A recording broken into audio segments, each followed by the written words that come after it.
It's your boy DD back at it with another one, y'all. And it's another day to be ungrateful because us Gen Zers have somehow, some way, become the poorest generation. So let's get right into it. Here we go up and oh shit. Online, you'll notice videos, articles, and news clips talking about Gen Z becoming poorer. And we've even done so on this channel before too. But oftentimes, you'll see people say it's because Gen Z are lazy, entitled, and not having enough children or families. We see population collapse looming over the horizon, as many warn about what's to come when there just aren't enough children to sustain the coming future. Is this all just because Generation Z supposedly wastes all their money on morning Starbucks and owning an iPhone? Well, it doesn't take long to realize that this is far from the truth. And as merely the sad part is, man, I don't really like being, associated with the Gen Zers because it's just associated with fucked up shit.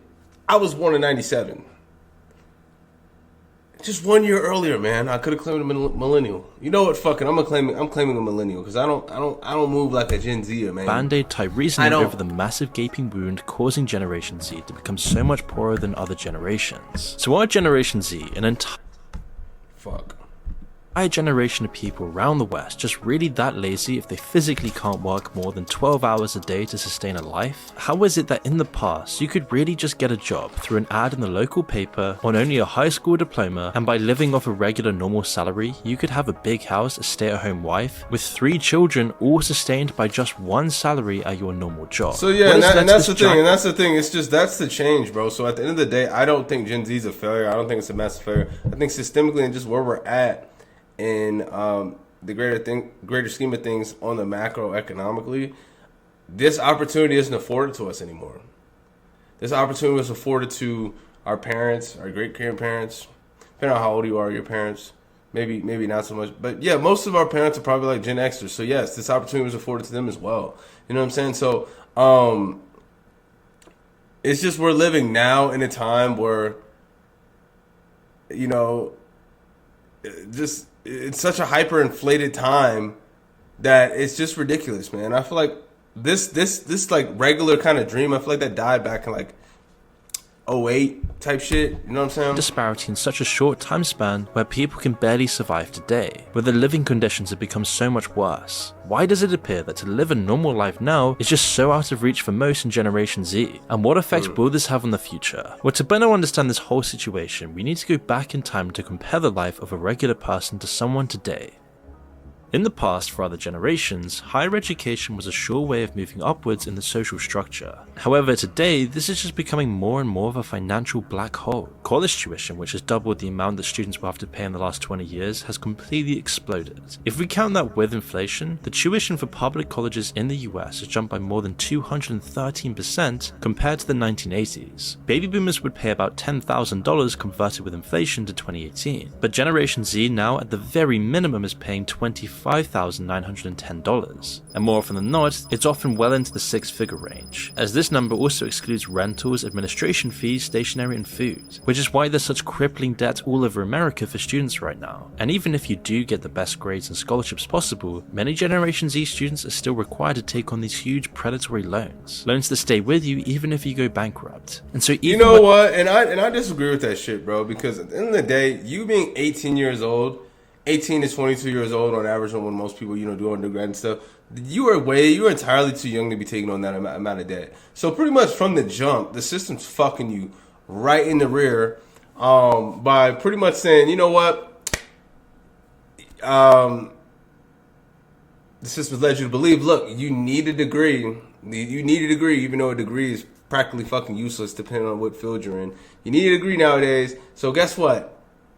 Daddy government will take care of you for the next 4 years to get you a degree, get you on your feet so you can get that nice paying job and, get the American dream started for you. But here's the thing that they don't tell you. You're going to be coming out of school with probably, high 5 figures, maybe even 6 figures in student loan debt. And on top of that, depending on what you decided to major in and what school you ended up going to and what, career you plan on pursuing, you may end up just working an entry-level job where you never even needed a fucking degree to begin with, coming right out of school, because you may not be able to get that job that you really want. I forgot to mention that part. So, like, man, I mean, hey, it's up to you guys. Look, I think it's one of the greatest scams fucking ever, bro. I really do. It's a genius scam.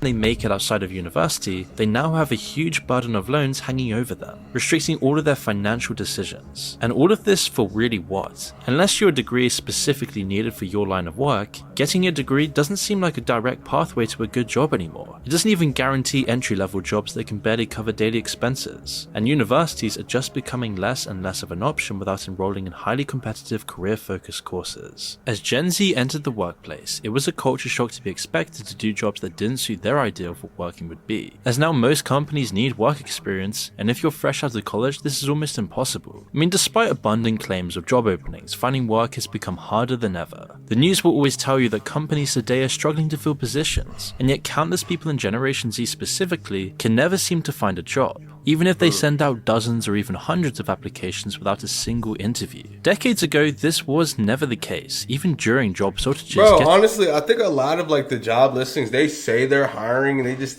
to make themselves look good, but they're really not hiring, bro.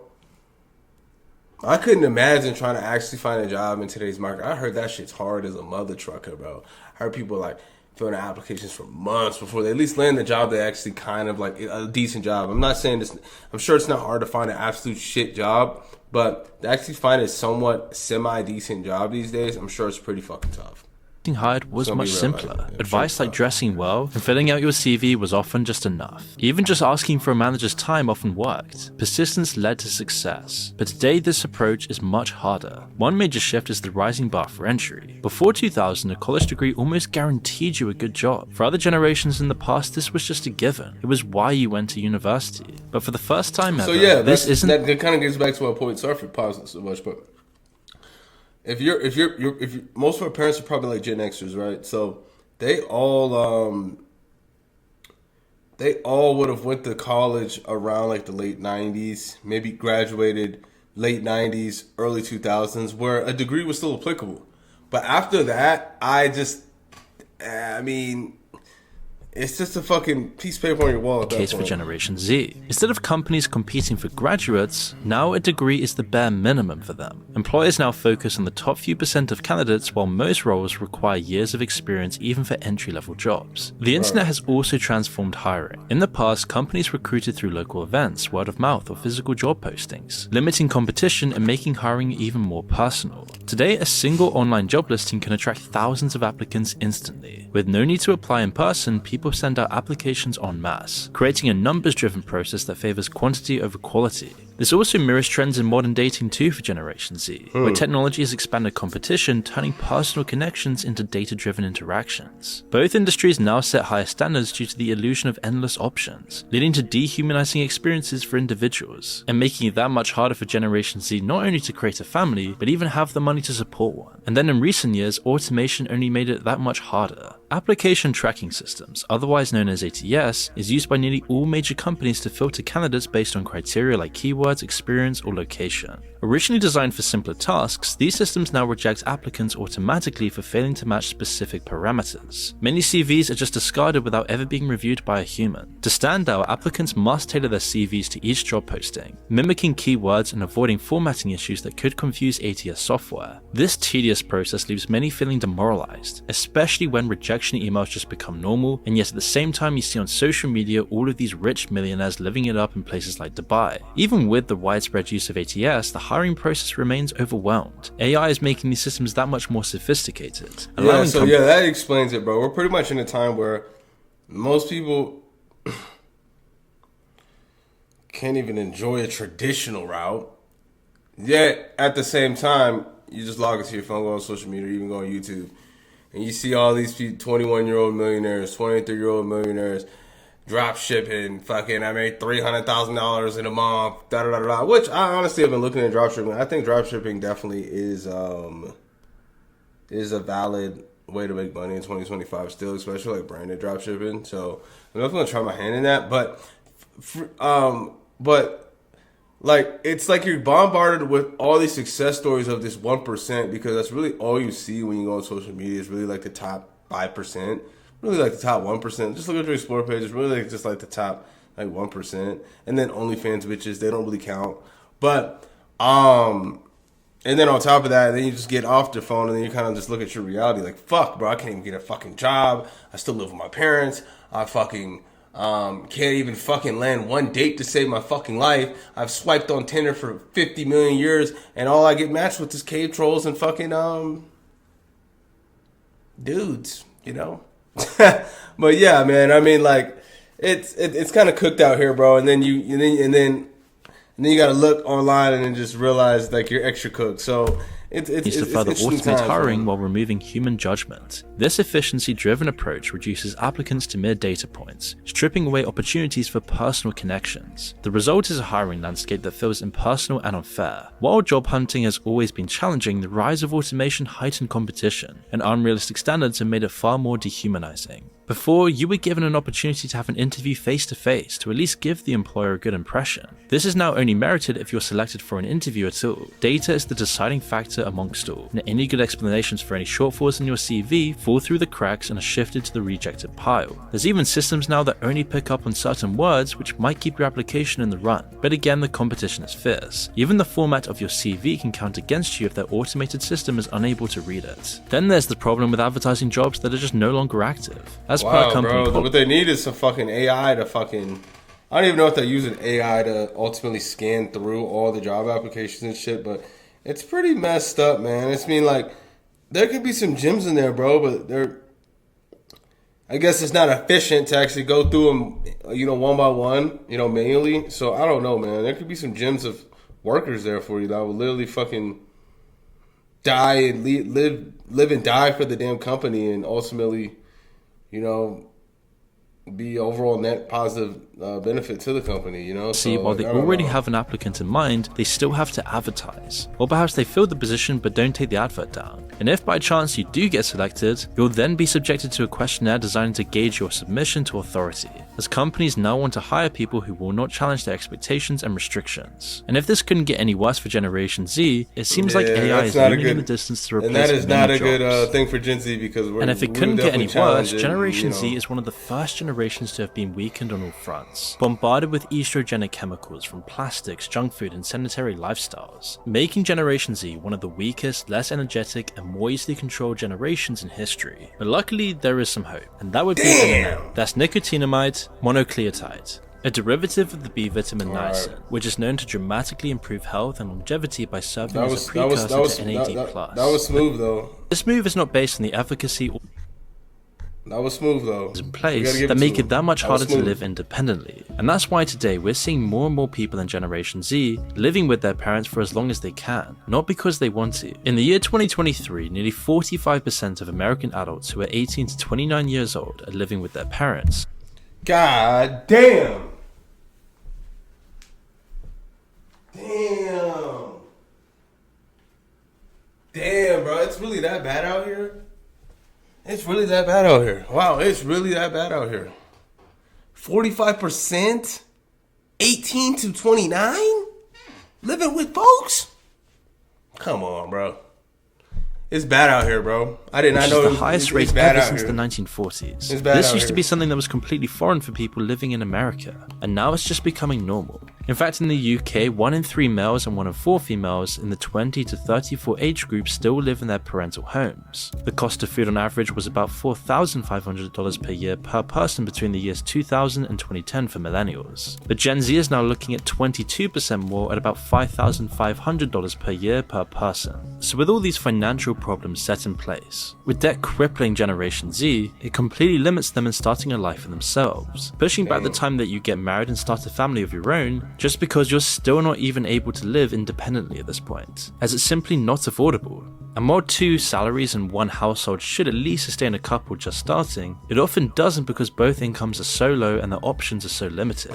Added onto this, rising rental costs that we've all seen. It's clear to almost everyone now that housing affordability has dramatically changed over the years. In the 1970s, the average cost was about $23,000 for a home, which today, taking into account inflation, would be about $150,000. But today, homes now average at about $400,000. This is almost 3 times as much. This is why baby boomers had almost no problems buying a house. In just a few years of having a job, they would easily be able to afford a home. It was extremely affordable to what they earned, living costs were reasonable, and homes were not really in demand, making it a perfect market. They also had the exposure of a simpler time. They would help their parents fix their homes and get a better understanding of maintenance. And then by owning up all these homes, their net worth has exploded in recent years at the same time. But of course for people today, it's the exact opposite situation. Now the general rule of thumb has always been that you could eventually afford a house if the monthly payments were 30% of your monthly income. However, today this isn't really that possible. Most end up with 50%, leaving little money left to even survive.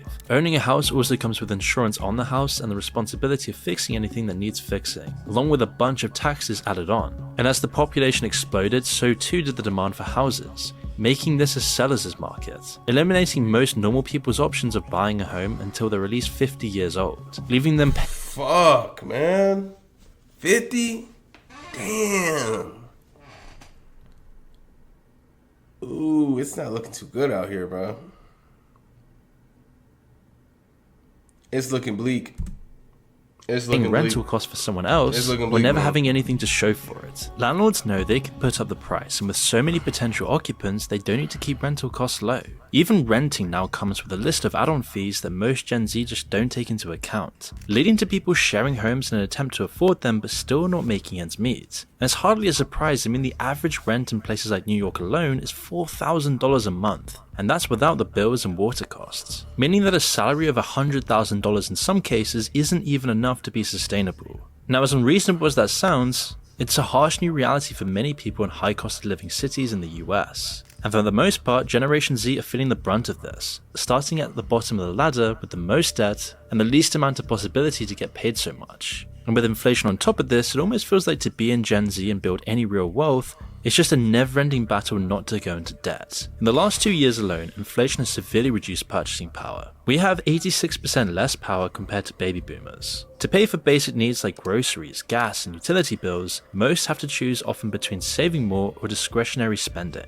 And while GDP figures and economic policies may show that the economy is improving, almost nobody's feeling it. Things like quantitative easing GDP growth is mostly enjoyed by the older generations with wealth that's invested in the stock market or real estate. But if it's so much harder to get into the job market, and with wages massively stagnating, along with huge student debt, it's no surprise that debt levels are rising at an unprecedented rate compared to previous generations. Between 2021 and 2023, Gen Z individuals aged 18 to 26 experienced a staggering 179% increase in their overall debt burden. This is the largest surge among all generation cohorts during that period. A substantial portion of this debt is attributed to student loans. As of 2022, 36% of older generation Z people... But no, it's just, bro, like, at the end of the day, bro, this is what I really think, bro. I think people at the end of the day, they really got to actually put that joint on the credit card, bro. Like, the groceries, fucking... just normal life shit, bro. They got to finance that shit now, bro. Just go on TikTok, bro. Just go on TikTok. Like, people really have to go into debt just to get normal shit now.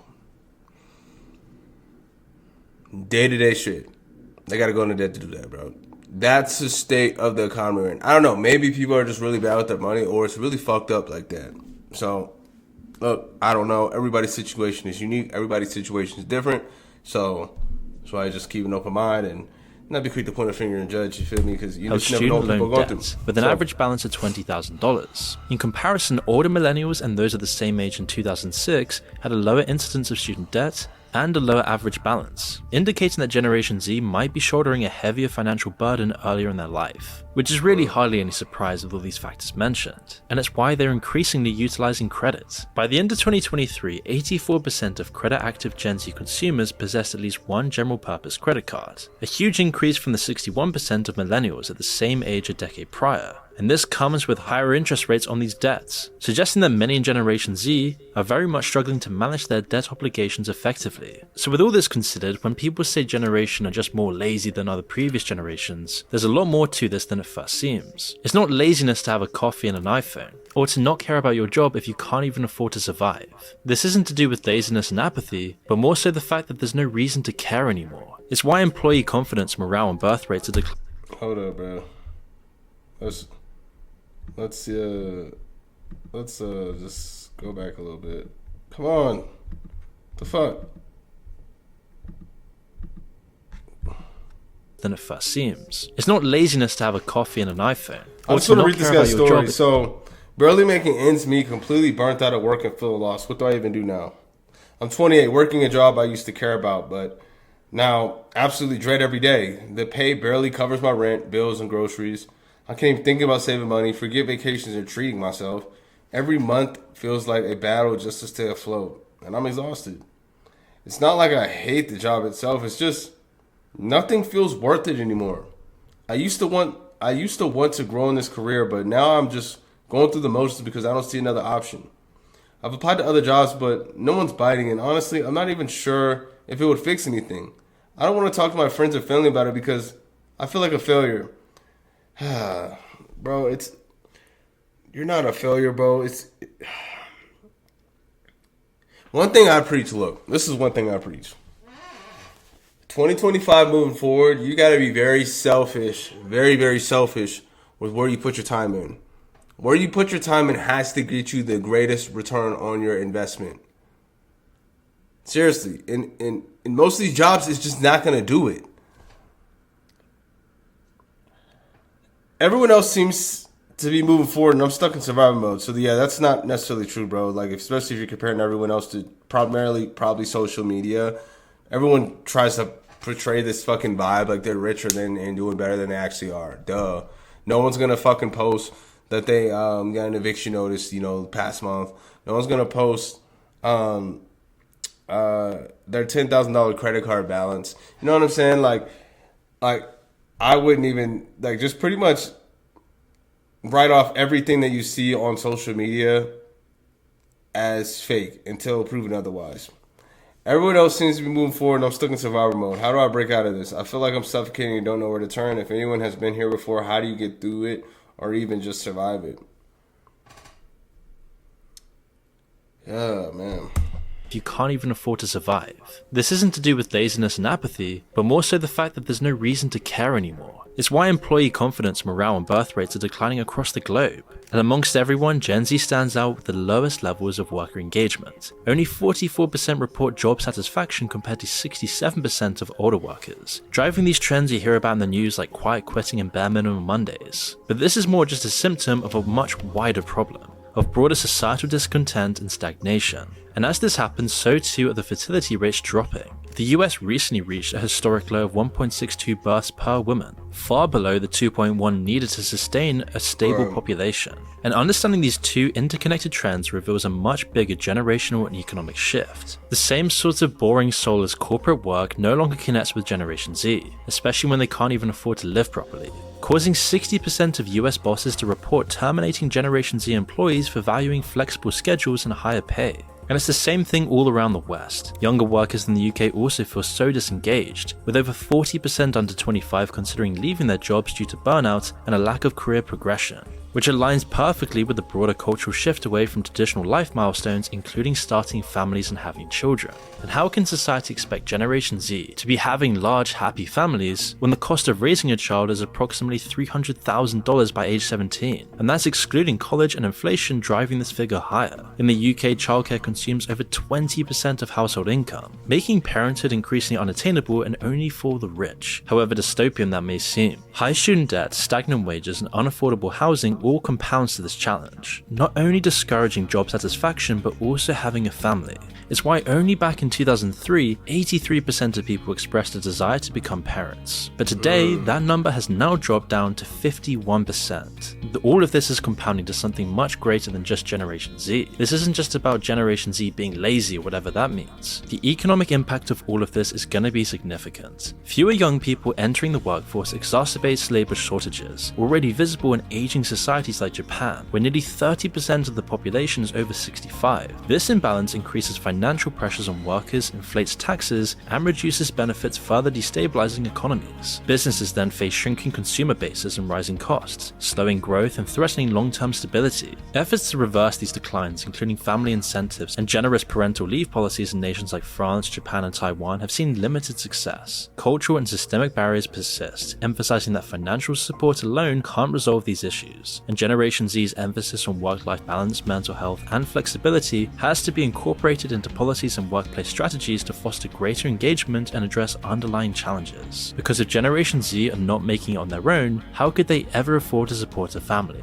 It's hard enough without even having kids, which is a terrible tragedy. To support a home for a family, with our current home-to-income ratio being around 6 to 8 years, sometimes even 14 in other Western countries. But for baby boomers back in 1988, this ratio was only 4 years, and historically US home prices were around 5 times the yearly income. Today the ratio has exceeded even the 2008 housing bubble, which is even worse in the UK where home-to-income ratios have been over 7 for a decade and recently just hit 9. The situation is spiraling out of control. So then how will this affect our future?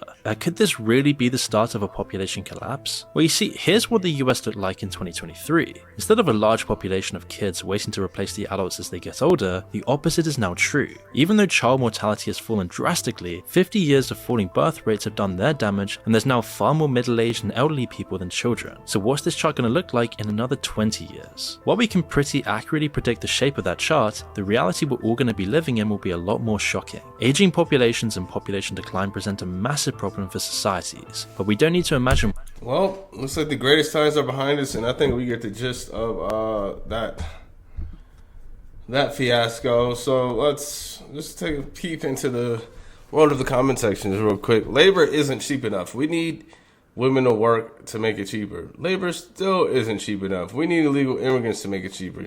Labor still isn't cheap enough. We need AI to make it cheaper.